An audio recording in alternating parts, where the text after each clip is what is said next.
Comics are a medium that reflect the state of our world, and this is apparent through the Gold, Silver, and Bronze ages of comics. Let's begin with the Golden Age of comics, which ran between 1938 to around the 50s. In 1941, the world was introduced to Captain America, a response to World War II, and acted as a form of propaganda. Wonder Woman was also introduced in 1941 and was created to empower women during the difficult times during the war.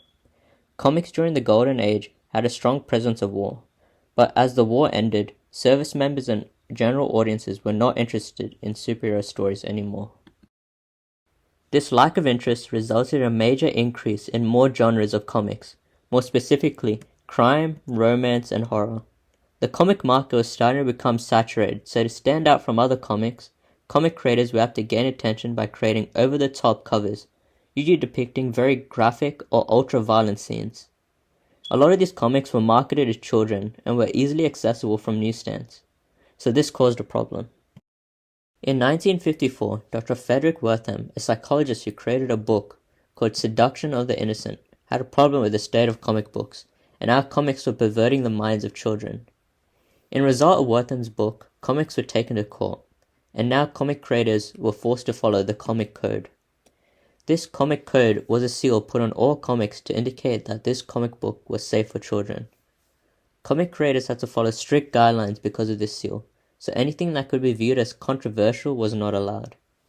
This comic code marked the end of the Golden Age of comics. The Silver Age ran through the mid-50s to around the 70s. This period of comics was a reaction to the comic code and acted as a reworking period for comics so they could adhere to the new rules in comic creation. The comic creators started to lean into sci-fi. This genre started to become popular during the 50s as the US was in the middle of the space race, so audiences were curious about space and the unknown. The Bronze Age ran through the 70s and ended in the mid-80s. As the Silver Age ended, counterculture started to grow.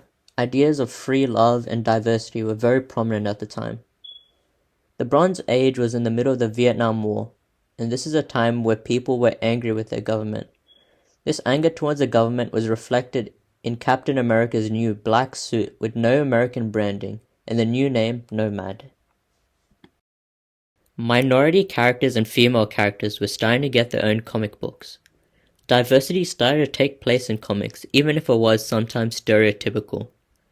This diversity started with the first black superhero comic book, Luke Cage.